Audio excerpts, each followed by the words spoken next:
আমাদের বাহিরে বের হতে গেলে চিন্তা করতে হয় ঘরে থাকতে হলেও আমরা নিরাপদ না। তাহলে কোথায় আজ প্রশাসন, কোথায় পুলিশ, কোথায় যৌথ বাহিনী, কি করছে তারা? আজকে যেখানে আইন অনুযায়ী একজন ধর্ষকের বিচার মৃত্যুদণ্ড পর্যন্ত হওয়া উচিত, সেখানে এই দণ্ডে দণ্ডিত করে তো দূরের কথা, দর্শকের নিম্নতম বিচারের কাঠগড়ায় পর্যন্ত দাঁড় করানো হয় না, তার আগে নারীর পোশাকের দিকে আঙুল তোলা হয়। এমন এক অসুস্থ সমাজে আমরা বসবাস করি। আজকে 8ই মার্চ আন্তর্জাতিক নারী দিবস, কিন্তু এই নারী দিবসে এসে নারীদেরকে আপনারা ঠিক কতটুকু সম্মান দিতে পেরেছেন?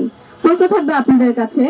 যে নারীরা আন্দোলনে, মিছিলে, সমাবেশে প্রথম সারিতে মৃত্যু অনিবার্য থেকেও লড়াই করে গেছেন স্বাধীনতার জন্য, আজকে তাদের স্বাধীনতা ঠিক কতটুকু, তাদের নিরাপত্তাটুকু আপনারা দিতে পারলেন না? এ কেমন রাষ্ট্র বসবাস করে? আজকে যেখানে আইন অনুযায়ী একজন ধর্ষকের বিচার মৃত্যুদণ্ড পর্যন্ত হওয়া উচিত, সেখানে এই দণ্ডে দণ্ডিত করে তো দূরের কথা, দর্শকের নিম্নতম বিচারের কাঠগড়ায় পর্যন্ত দাঁড় করানো হয় না, তার আগে নারীর পোশাকের দিকে আঙুল তোলা হয়। এমন এক অসুস্থ সমাজে আমরা বসবাস করি।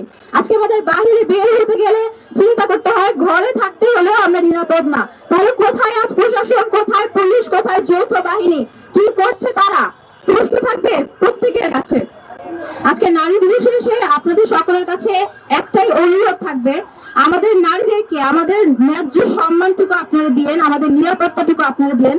অন্যথায় এসব অন্যায়, নিপীড়ন, নির্যাতনের বিরুদ্ধে আমরা নারীরা ফ্যাসিবাদের পতনের সময় যেমন মিছিলের প্রথম সারিতে থেকে আন্দোলন করে গেছি, এখনো আমরা রাজপথে থেকে আন্দোলন করে যাব।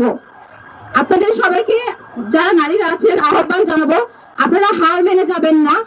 কনফিডেন্ট থাকুন, আত্মবিশ্বাস রাখুন এবং আপনাদের নিজেদের ন্যায্য অধিকার নিয়ে, ন্যায্য দাবিতে সবসময় রাজপথে থাকবেন, আমাদের সাথে ঐক্যবদ্ধ থাকবেন। আমরা একসাথে লড়াই করে যাব এই অসুস্থ চিন্তাধারা, এই অসুস্থ সমাজ থেকে এ সকল অপরাধ, নারীর বিরুদ্ধে নিপীড়ন, নির্যাতন, ধর্ষণ সবকিছুর অবসান আমরা নারীরাই করে যাব। ধন্যবাদ সকলকে।